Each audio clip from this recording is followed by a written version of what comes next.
masih pada surat ke-26, surat Asy-Syu'ara. Surat Asy-Syu'ara, surat ke-26. Kita lanjutkan mulai ayat 52. Ini akhir kisah Fir'aun dan para tentaranya.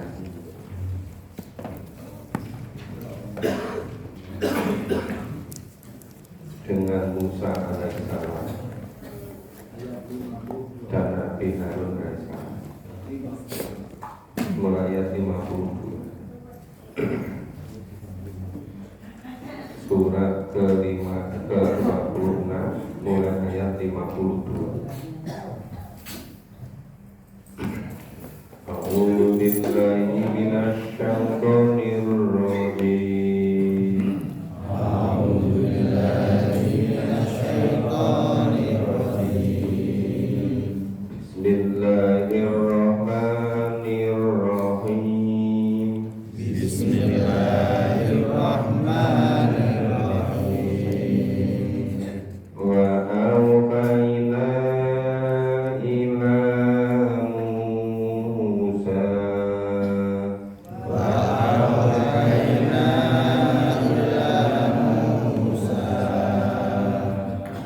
an asri bi'ibadi innakum muttaba'un.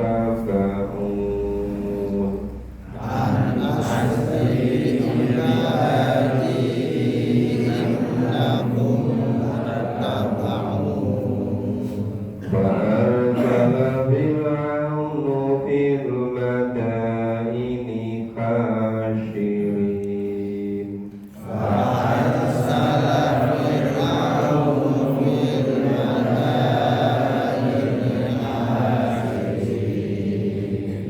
Inna haula'i lasyirzimatun qalilun.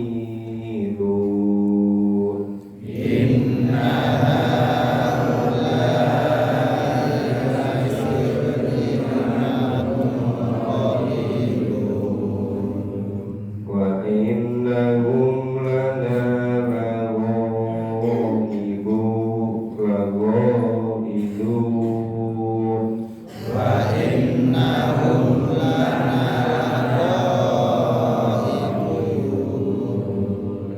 Wa inna lasami'un hadirun.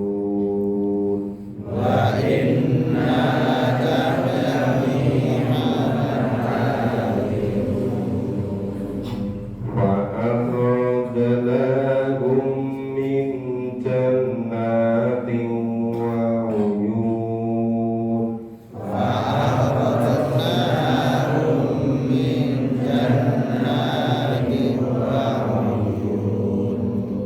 Wa kunuzin wa maqamin karim.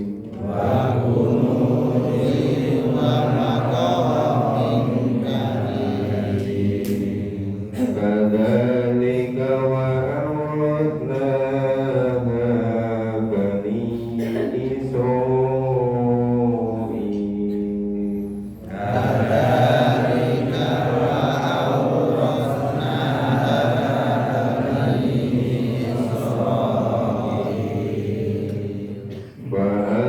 Fa'atba'uhum musyriqin.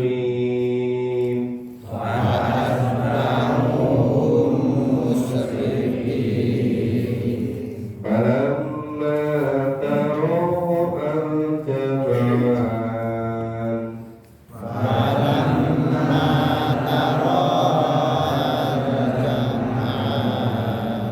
qala ashabu Musa inna lamudrakun.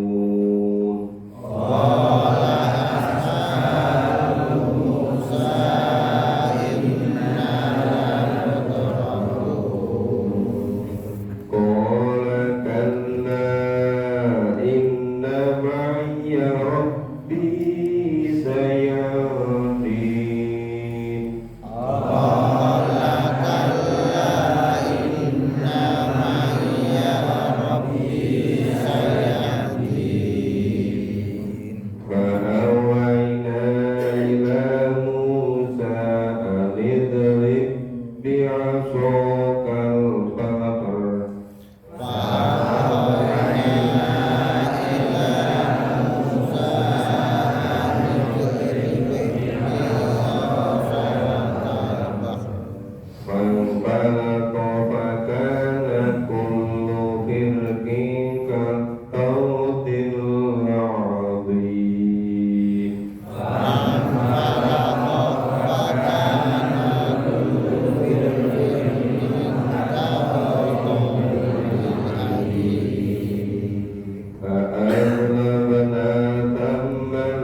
akhir kisah yang kemarin kita pahami,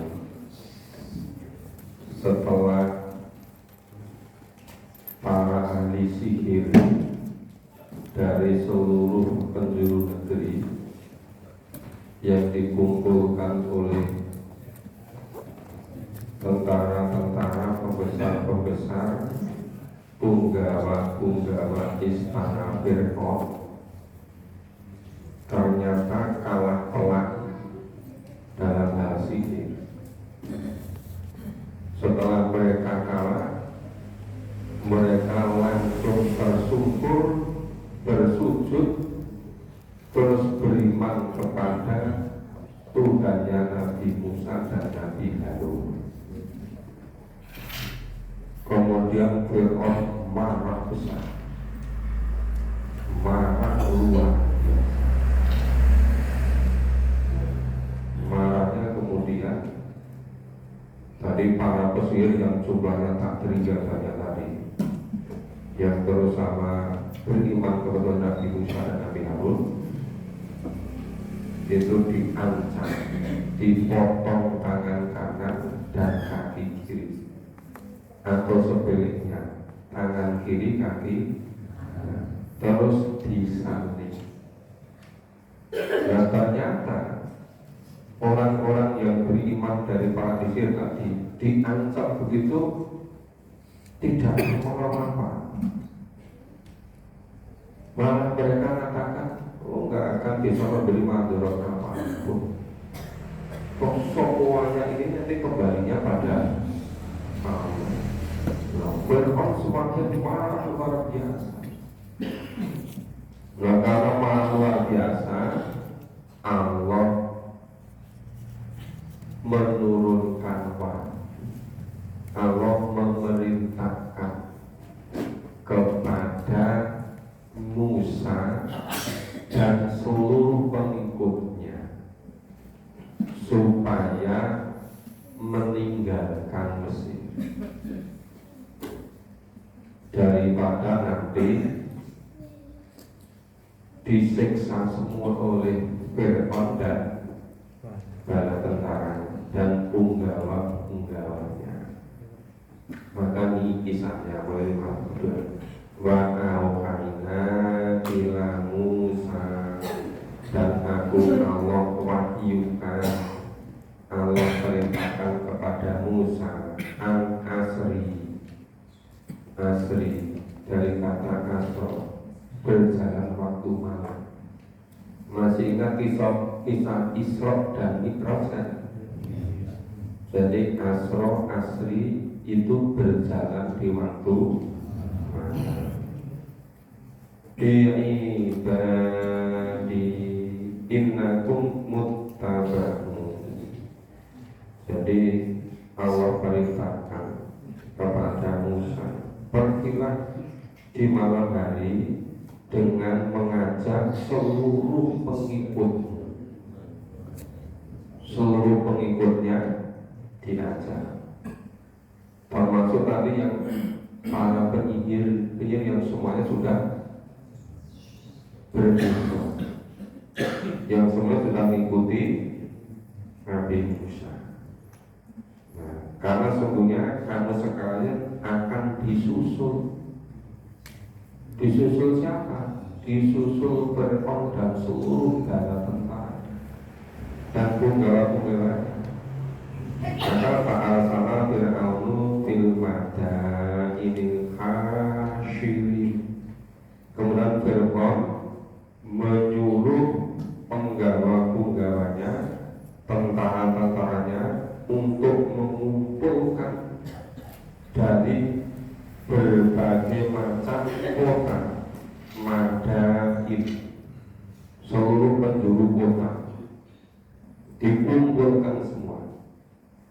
Inna haula ila sirti ma tuqolidun. Dia mengatakan, itu Musa dan pengikutnya itu kan masih kecil itu, belum terlalu banyak. Walaupun ditambah oleh seluruh ahli sihir yang membawa agama Islam tadi, belum terlalu banyak. Jadi Fir'aun ini sangat mengecilkan, ngeremehkan, merendahkan Nabi Musa dan pengikut-pengikutnya. Wa innahum lana lahidun. Sesungguhnya mereka membuat hal mereka Nabi Musa dan pengikutnya itu menjadikan korun marah luar biasa. Lalu itu betul-betul marah. Wa inna la jami'un hadirun. Sesungguhnya kita Fir'aun dan seluruh para tentaranya dan seluruh penggawa tadi itu benar-benar golongan yang selalu berjaga-jaga, hadirun, selalu siap itu, standby. Wa akhrajanahum min jannati wa uyun. Coba itu Allah mengeluarkan Fir'aun dan seluruh bala tentaranya dari aman taman, dari mata air. Nah, mereka kerajaan keraton Fir'aun kan memiliki kebun-kebun, taman-taman yang luar biasa luasnya, luar biasa banyaknya. Itu mereka tinggal semua, termasuk wakulu zilamakom mingkari. Ya, mereka meninggalkan seluruh perbendaharaan dan kedudukan mereka. Ya, kedudukan mereka. Jadi karena ingin mengejar Musa dan pengikutnya, termasuk Fir'aun, bala tentara dan penggawa tadi itu keluar dari negerinya, yang meninggalkan kerajaan, meninggalkan istana, meninggalkan seluruh kebesarannya, seluruh kemewahannya, seluruh taman-tamannya, ya, kebun berbagai macam buah, ya, tempat-tempat wisata yang indah, semuanya mereka tinggal karena mengejar Musa dan pengikutnya. Fakat ba'uhum musyrikin, maka Fir'aun dan bala tentaranya dapat mengejar, dapat menyusul Nabi Musa dan para pengikutnya di waktu matahari terbit. Musyrikin itu tempat matahari terbit, berarti sudah pagi hari kan. Coba ngejar sepanjang malam. Malam mataro al jamaah, maka setelah kedua bulan itu saling melihat. Jadi tentara Fir'aun dan seluruh bala tentaranya sudah bisa mengejar Nabi Musa dan pengikutnya, sudah dekat, sudah saling bisa melihat. Qala ashabu Musa, ini para pengikut Nabi Musa ini khawatir, takut. Innala mudrakun, bagaimana ini ya? Mereka semua kok bisa ngejar kita? Sama khawatir, seperti khawatirnya Abu Bakar ketika menangani Rasulullah hijrah di dalam gua berdua. Abu Bakar takut sekali, tapi Nabi Muhammad menenangkan. Karena Pak yakin Allah pasti menolong, Allah pasti menyelamatkan. Maka Nabi Musa itu menenangkan seluruh pengikutnya dengan mengatakan, Nabi Musa katakan, sekali-kali tidak. Inamaiya Rabbi mereka tidak akan pernah bisa mengejar kita, karena sesungguhnya kita ini dibersamai oleh Tuhan kita. Kita dibersamai oleh Allah. Saya pasti Allah nanti akan memberi hidayah. Allah nanti pasti memberi petunjuk. Petunjuknya apa? Nabi Musa juga belum tahu. Cuma yakin 100%. Betul-betul percaya pasti nanti Allah akan menolongnya. Ini biasanya dimiliki oleh para nabi, para rasul yang tidak dimiliki sekelas para sahabat pun. Apalagi di antara kita rata-rata ragu, nggak yakin sama pertolongan Allah. Yang diperhitungkan itu cuma nalar, cuma pikiran, tapi nggak yakin bahwa Allah pasti menolongnya, Allah pasti menyelamatkan, Allah jadi pelindungnya, Allah jadi wali. Ini yang seringkali tidak terjadi pada kita. Ya mungkin ada sedikit-sedikit dari kita mulai tumbuh itu.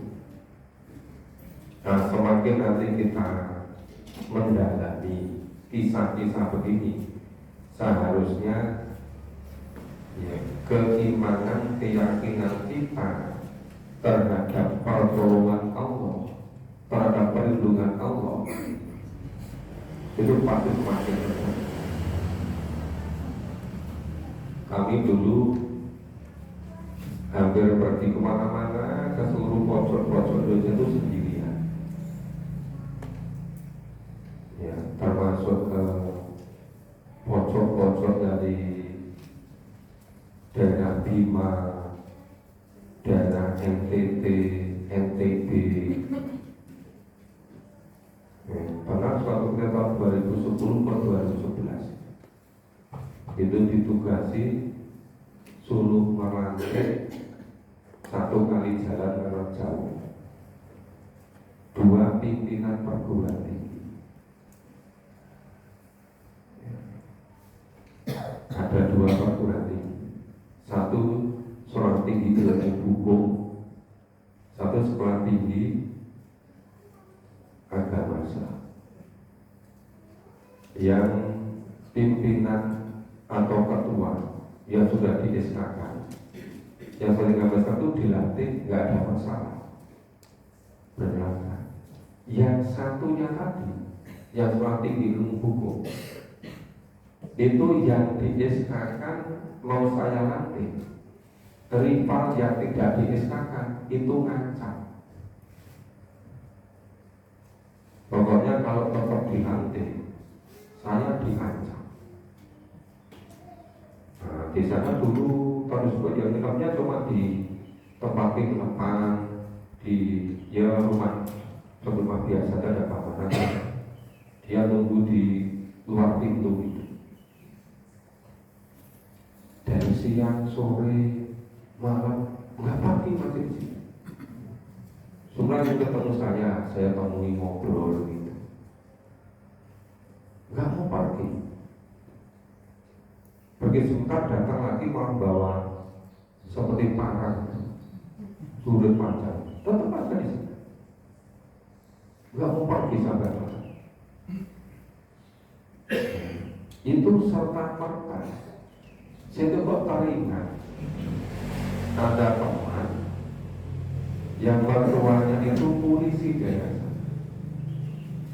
Kemudian saya telepon, terus malam itu saya dijemput ke sini. Akhirnya malam itu saya bermalam di rumahnya polisi. Dia bilang aman di situ. Itu pagi menjelang subuh saya diantar ke bandara. Ternyata orangnya ngejar ke bandara juga pagi, tapi sudah tidak bisa masuk. Nah, alhamdulillah sampai ke Jogja selamat. Sekarang itu sudah jadi universitas yang besar. Jadi universitas yang besar. Padahal dulunya sampai begitu. Sama yang sekitar 2 tahun yang lalu ketika edukasi yang kami kunjungi hari Jumat 1 Akad kemarin. 2 tahun yang lalu itu bertrotoai terus, rebutan jadi rektor.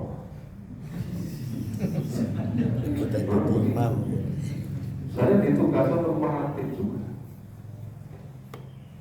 Nah, baru mendarat di Manado itu WA masuk banyak sekali ngancam dari tokoh-tokoh dari kelompok yang tidak akan dilantik jadi rektor. Semua itu dikira saya nggak ngerti apa-apa. Padahal saya ngurusi perguruan tinggi itu sejak tahun 90-an. Saya sekretaris Kopertangis hampir 7 tahun ngurusi perguruan tinggi swasta. Dulu tim 9 yang dibentuk Narso dalam Sri Sultan hampir 7 tahun juga saya tim 9 ngurusi seluruh di Jogja. Jadi aturan-aturan itu kan insya Allah paham. Waduh, seperti di guru anak kecil sampai ada tidak boleh sampai ke kota Tugalu, harus berhenti di nanti kalau tetap itu diancam gini gimana. Di tengah jalan saya lapor ke pusat, ini gimana ini? Saya diancam gini.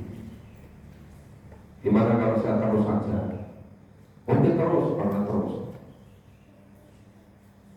terus akhirnya pagi situ siang kami latih.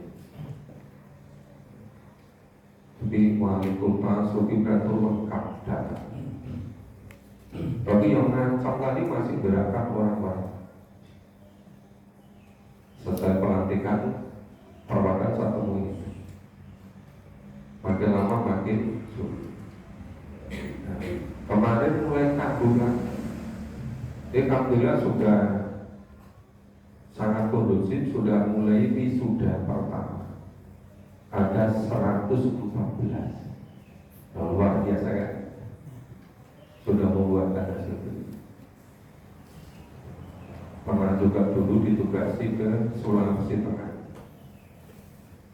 Rebutan rektor. Kampusnya diblokade sekian hari bahkan mingguan. Padahal waktunya pendaftaran mahasiswa baru. Ada 4 faksi rebutan rektor. Gunakan ada pihak BPH, ada pihak mahasiswa, ada pihak tokoh-tokoh masyarakat wanita. Akhirnya saya ketemu yang paling ganas apa? Yang paling ganas mahasiswa. Kenapa? Karena menduduki kampus. Oke, saya temui pertama. Saya bilang, ini nanti kalau kampus nggak dibuka, kamu semua akan bingung, nggak punya masa depan. Kenapa akan bingung? Karena hidup kampus ini dari mahasiswa baru. Ini saatnya pendaftaran di blokade sudah 3 hari. Nanti kalau ada mahasiswanya berarti lumpuh, nggak ada lagi aktivitas akademik, berarti kamu demo semua. Mau nggak mau jadi demo semua? Oh, mereka kaget. Iya ya. Karena mereka mulai lunak.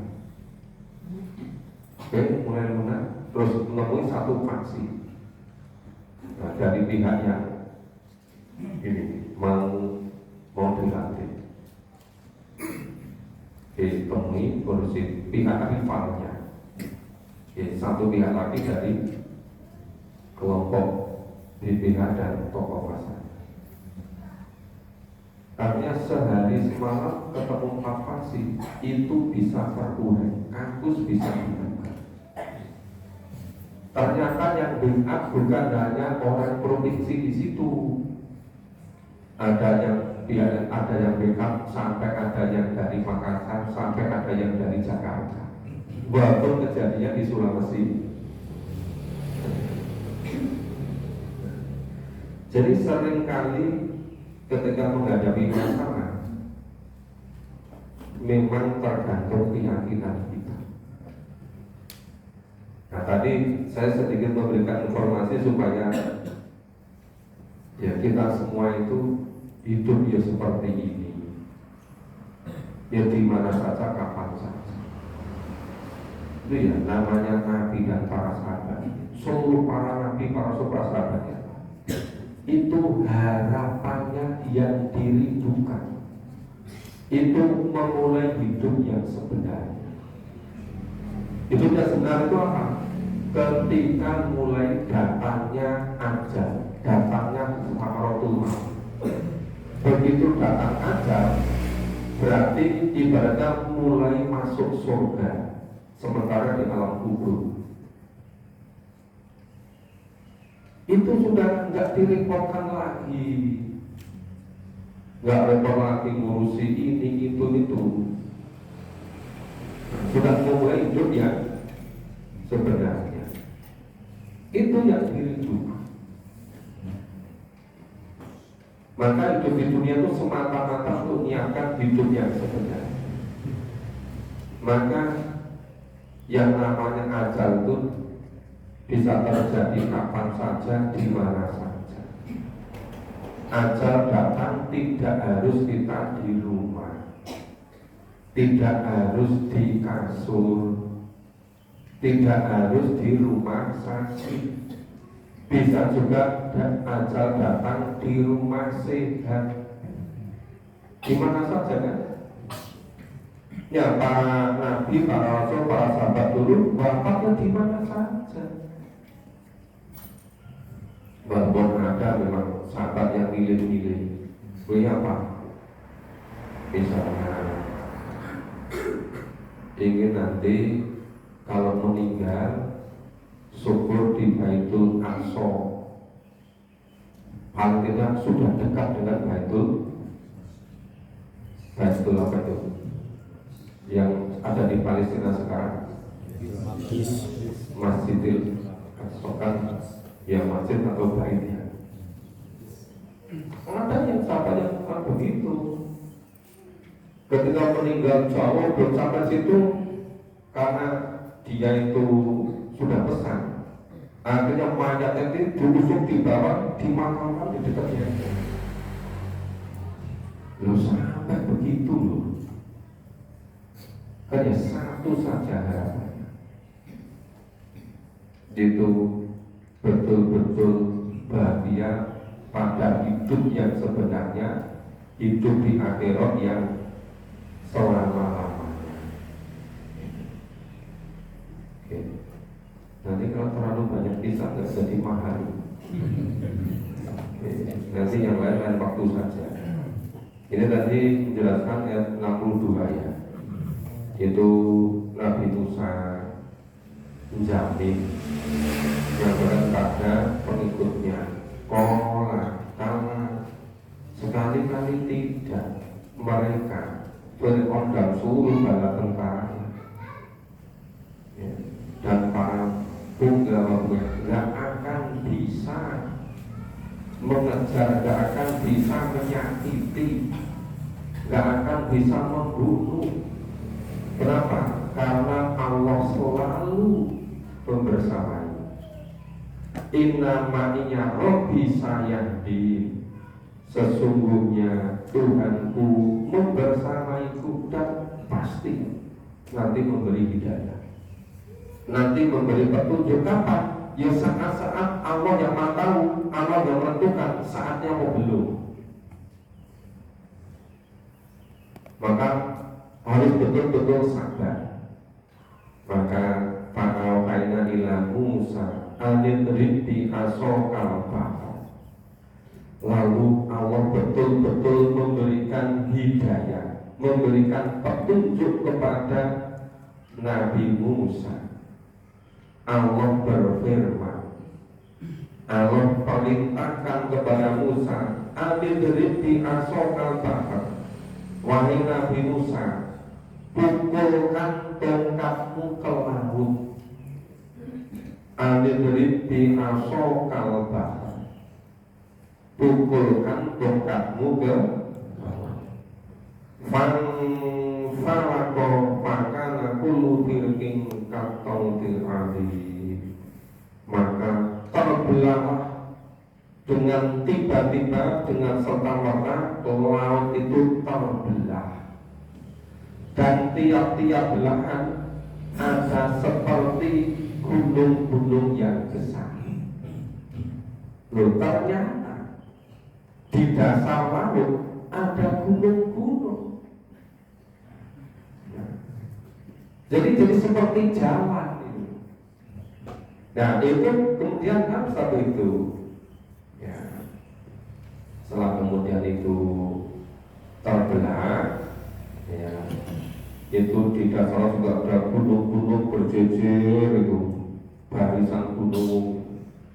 Tapi di laut nih, berarti kalau pagi-pagi naik ke rumah lantai 3 itu, lihat ke selatan, itu kelihatan semua kan bukit barisan di selatan, kelihatan semua kan. Nah, itu dulu pentingnya kenapa membuat rumah lantai 3. Itu kalau malam-malam naik ke atas, itu lampu-lampu di sana itu perbukitan yang mau naik ke Gunung Kidul itu, ya ke Pato itu, yang ke Jogja lantai 2 itu, gemerlap semua kan, kelihatan indah sekali. Pagi-pagi juga begitu kelihatan indah sekali. Ya, tidak usah pergi jauh-jauh, cukup di rumah naik ke lantai 3. Lah ini dan semua kemudian apa? Wa'aslafna tamal akhori. Nah, dan di sanalah kami dekatkan gulungan yang lain. Jadi ternyata setelah Nabi Musa mengumpulkan tongkatnya, lautnya itu ada gunung berbaris jejer-jejer. Nabi Musa dan pengikutnya itu jalan di laut itu, yang sudah menjadi jalan lagi.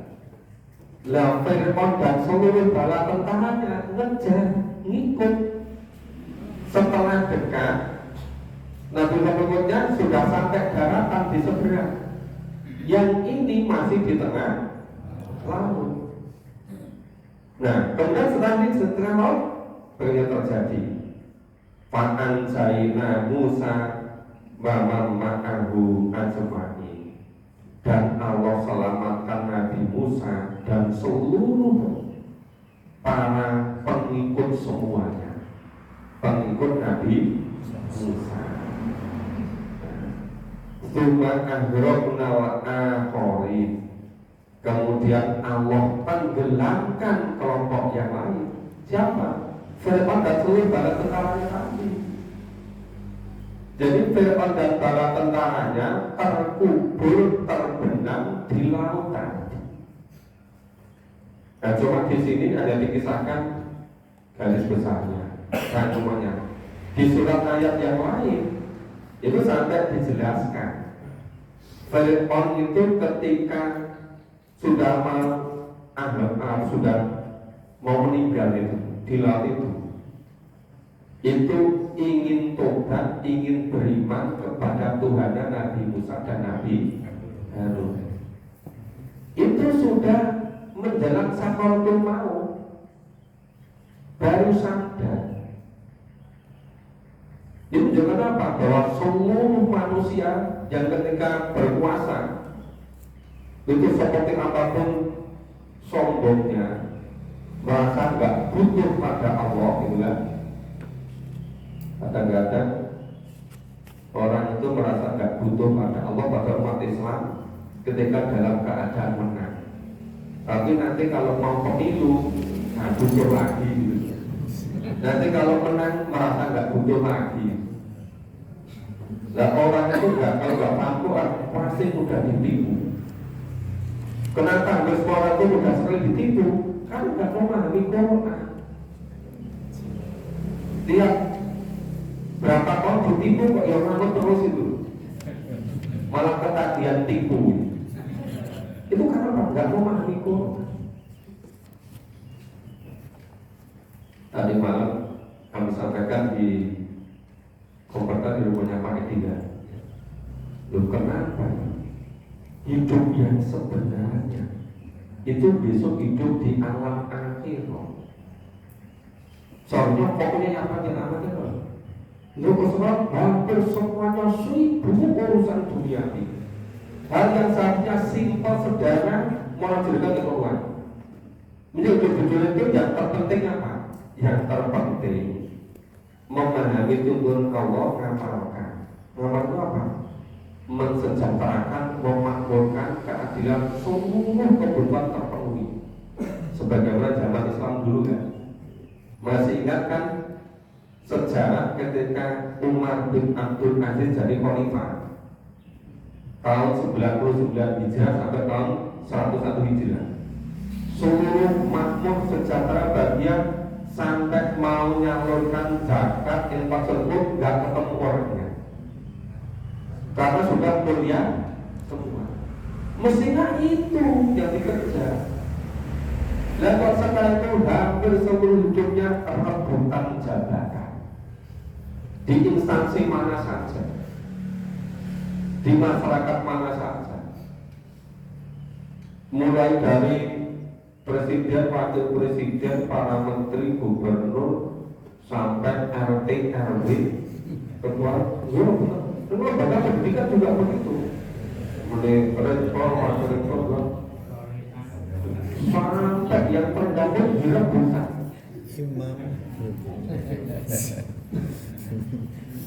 Lalu sampai berebut itu baru selesai terpilih itu wis denda 5 tahun yang akan datang tidak nongol. Padahal diselesaikan itu wis yakin 5 tahun yang akan mati yakin 10 tahun yang akan datang. Padahal kalau dalam satu milih pemimpin masalah kantor dan semua sederhana kok.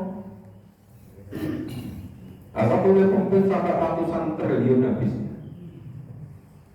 Lihat dulu milih kepala negara, milih khalifah cukup sehari, 2 hari atau 3 hari kan, dan tak perlu biaya apa-apa kan.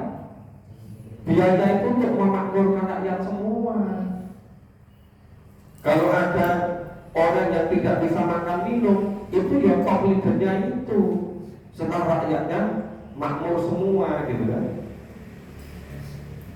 Nah itu yang memimpin karena Allah. Karena memimpin karena Allah itu orang rebutan gitu. Nah coba, ini memang karena tidak mau ikut tuntunan Allah jadinya begini kan. Kalau kembali tadi, cuma Ronald Akhori. Nah kemudian Allah menenggelamkan Fir'aun dan bala tentaranya. Oh berarti tadi kan istana Fir'aun, kerajaannya, kedudukannya, kemuliaannya, istananya, taman-tamannya, kebun-kebunnya, seluruh kekayaan ditinggal tenggelam di laut merah kan. Jadi yang mengumpulkan sampai berarti itu ditinggal tenggelam di laut merah. Mau beriman bertobat tidak diterima, sudah sangat pelan. Makanya kalau sekarang ini ada orang diajak Al-Quran malah ngecek itu sabar saja. Itu hanya sebentar saja, nanti begitu menjelang ajal mereka dipaksa semua untuk tobat, untuk ngaku. Tapi saya nggak diterima tobat. Ya seperti Fir'aun ini. Jadi kalau sekarang belum tobat itu hanya masalah waktu saja. Nanti begitu menjelang ajal datang, ibaratnya nyawa sudah sampai tenggorokan. Lainnya itu kan dari bawah ke atas kan, sudah tenggorokan ingin bertobat, sudah nggak ada jalan. sudah nggak bisa lagi. Yaitu saat-saat sama menyesal luar biasa. Makanya supaya kita nggak termasuk itu, marilah kalau bisa jangan sendirian, memahami Quran, ngajak-ngajak yang lain. Barangkali ada di antara kolega kita yang mau diajak selamat hidup di akhirat, hidup yang sebenarnya itu.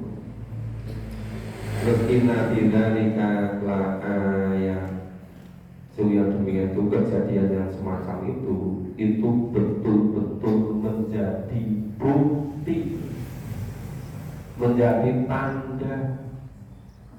Kurang jelas apa, kurang nyata apa gitu. Tapi wa makana aktsaruhum mu'minun. Tapi anehnya kebanyakan manusia tidak akan beriman. Walaupun buktinya sudah sangat nyata. Itu. Wa inna rabbaka lawal azizur rahim. Dan sesungguhnya Tuhanmu benar-benar Dialah Tuhan yang Maha Perkasa lagi Maha Penyayang. Coba Bapak Ibu sebentar direnungkan, diresapi. Ini kisah yang cukup panjang tapi isinya garis besarnya.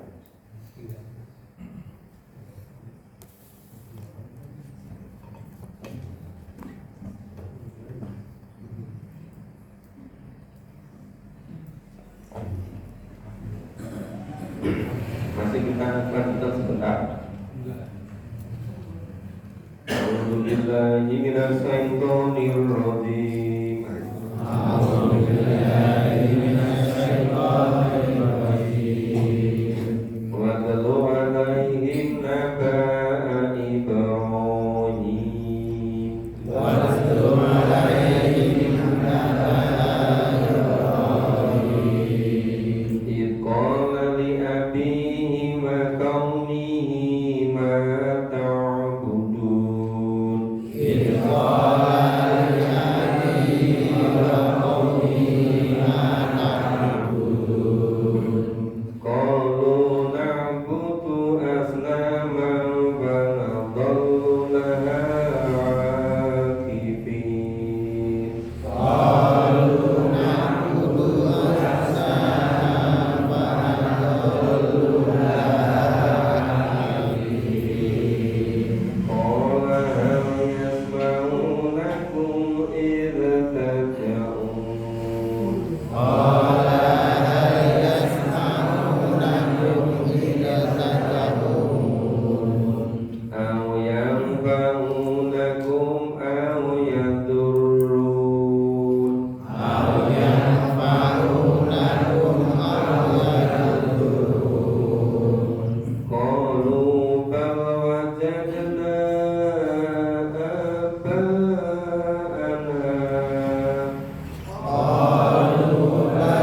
Nabi Ibrahim alaihissalam.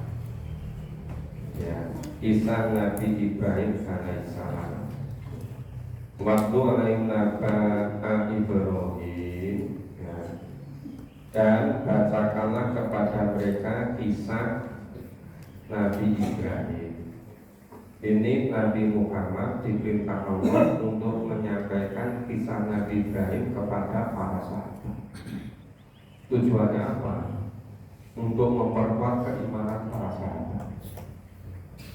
Jadi wahyu Al-Quran yang diturunkan baru Mekah, memang isinya itu hampir semuanya mulai memperkuat keimanan. Termasuk ini. Idqala li abi wa qaumi ma ta'budu. Ketika Ibrahim berkata kepada bapaknya dan kaumnya, katakan apa? Ma ta'budu. Apa yang kamu sembah itu? Qalu, mereka katakan, nak butuh aslama wa nabulu laha abidin. Mereka semua jawab, ya kami menyembah berhala-berhala dan kami senantiasa tekun menyembahnya. Qala wal yasma'una kum idtabiru. Apa berhala-berhala yang kamu sembah itu? Ketika kamu memohon berdoa, berhala-berhala itu bisa mendengar. Kok sama nyembah berhala? Kalau dimohon di doa, apa bisa mendengar berhala-berhala itu? Nah, Ibrahim bertanya begitu. Au yang pamu nakum au dulu. Apa berhala-berhala itu bisa memberi manfaat kepadamu atau memberi madorot? Qalu, mereka semua menjawab, bal wajadna aba'ana. Ya tidak. Tapi ini kan kami dapati semacam ini itu dari nenek moyang kami. Kadzalika yaf'alu. Nenek moyang kami itu dulu melakukan seperti ini. Ya jelas berhala-berhala tidak bisa mendengarkan doa. Ya jelas berhala-berhala tidak bisa memberi manfaat. Ya jelas berhala-berhala tidak bisa memberi manfaat. Tapi ini agama nenek moyang kami. Ini kami dapatkan dari dulu-dulu. Maka wajadna aba'ana kadzalika yaf'alu. Coba ini kok polanya dari para nabi, para rasul semuanya sampai sekarang besok kok selalu alasannya begini. Selalu alasannya wajadna aba'ana.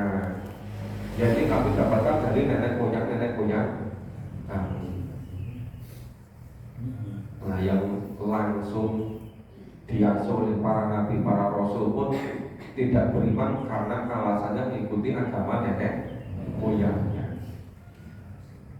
Termasuk paman Nabi Abi Thalib tidak mau iman kepada Allah, pada Rasulullah, nggak mengucapkan syahadat gara-gara setiap ucapan syahadat oleh tokoh-tokoh musyrik, kepala-kepala suku dikatakan kamu meninggalkan tradisi nenek moyangmu toh gitu.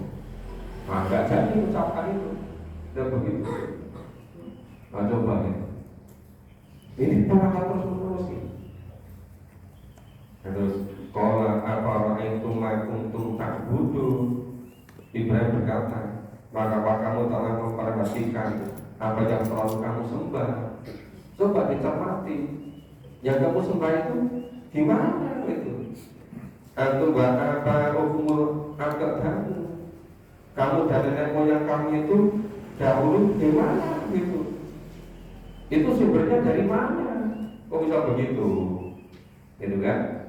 Fainahum aduwwuli illa rabbal alamin. Karena sesungguhnya apa yang kamu sembah tadi selain Allah itu menjadi musuhku. Nah, jadi semua yang disembah selain Allah, Tuhan langsung itu menjadi musuhnya para nabi, para rasul. Alladzi khalaqani fahuwa yahdin. Ya, Jadi Tuhan yang sebenarnya adalah Tuhan yang menciptakan aku, dan Tuhan itulah yang menunjuki aku, yang menunjuki Nabi Ibrahim, yang menjawab sementara seluruhnya apa Tuhan yang betul tadi. Alladzi huwa yut'imuni wa yasqi, dan Tuhanku dialah memberi makan, memberi minum kepadaku. Baiklah maritu bahwa yasqi, dan ketika aku sakit Tuhan itu yang menyembuhkan aku.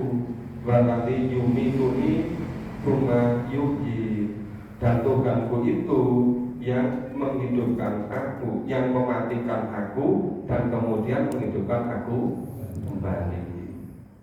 Yang menghidupkan dari tidak ada lahir menjadi ada, hidup di dunia, nanti dihidupkan kembali di akhir.